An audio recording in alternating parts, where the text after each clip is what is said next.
मेरा नाम जितेश कुमार सिंह है और जैसा कि मैंने आपको बताया है कि हमारा पीवीएल का प्रोजेक्ट बनकर तैयार हो चुका है। अब आइए मैं आपको लेकर चलता हूं उन बच्चों के पास जिन्होंने अपने कठिन परिश्रम करके अपने प्रोजेक्ट का निर्माण किया है। आइए, सबसे पहले मैं चाहूँगा इस प्रोजेक्ट को आप दिखाएं कि किस तरह से बच्चों ने इसको बनाया है, कितना मेहनत किया है। उसके बाद से हम एक एक करके इस पर बच्चों से अपनी राय जानेंगे, उनसे पूछेंगे कि वो किस तरह से इसको बनाए हैं और उनके बनाने का उद्देश्य क्या है।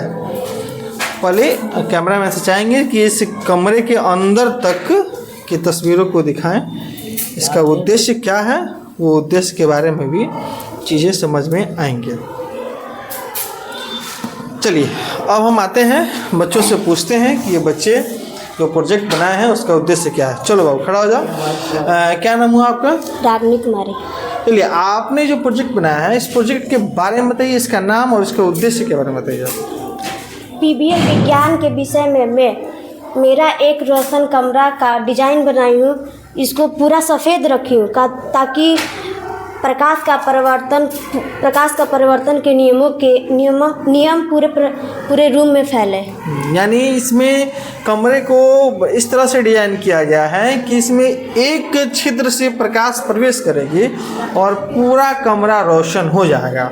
क्योंकि इस कमरे के दीवारों की बात की जाए, अंदर दिखाइए सर, इस दीवारों की बात की जाए तो इस दीवारों में अलग अलग तरह से अलग अलग इसके दीवारों पर दर्पण लगाया गया है जिसमें एक छिद्र प्रवेश करेगा प्रकाश का और पूरा कमरा रोशन करेगा। यानी कुल मिलाकर हम कह सकते हैं ये जो बच्चे हैं ये पूरी तरह से प्रकाश के परिवर्तन के नियमों का पालन करते हुए ये प्रोजेक्ट बनाए हैं जो काफ़ी सराहनीय है। बहुत बहुत धन्यवाद आपका। अब आते हैं यहाँ पे सामने हम, और जैसा कि हम लोग को पता है कि ये जो प्रोजेक्ट है वो प्रोजेक्ट गणित से संबंधित है और यहाँ पे विभिन्न आकृतियों को जोड़ करके एक नक्शा बनाया गया है या फिर यूँ कहें तो एक डिज़ाइन बनाया गया है, एक चित्र बनाया गया है। तो आइए इन बच्चों से हम जानने का प्रयास करते हैं कि इन्होंने क्या बनाया है। चलो बाबू, क्या नाम है तुम्हारा? खुशी कुमारी। तो खुशी कुमारी, आप बताइए कि आपने जो प्रोजेक्ट बनाया है उस प्रोजेक्ट में क्या क्या आपने दर्शाया है। हाथ में लीजिए, प्रोजेक्ट उठाइए, सामने की तरफ कीजिए। हाँ, हमने इस प्रोजेक्ट में आयत तथा त्रिभुज दर्शाया और वर्ग दर्शाया।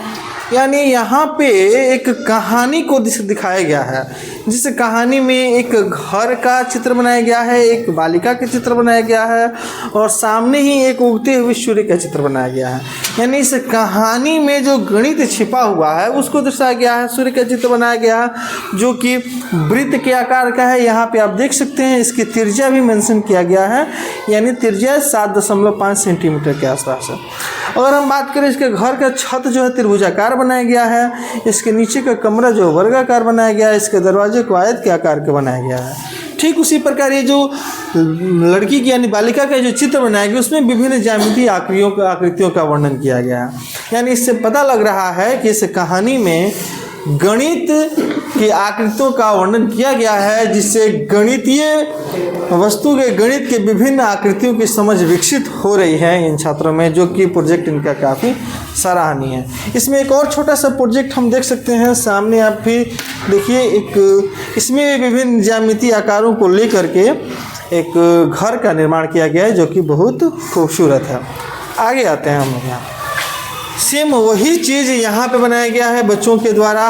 इसमें भी वही चीज़ को दर्शाया गया है कि विभिन्न ज्यामितीय आकृतियों को संलग्न करके एक चित्र बनाया गया है जो काफ़ी खूबसूरत दिख रहा है। और ये बच्चों की सोच को दर्शाता है कि इनका सोच कितना अच्छा है, किस तरह से ये लोग गणित के विषय को एक कहानी के रूप में प्रदर्शित करके अपना प्रोजेक्ट बना रहे हैं जो कि बहुत सराहनीय है। चलिए, बहुत बहुत धन्यवाद आप लोग का।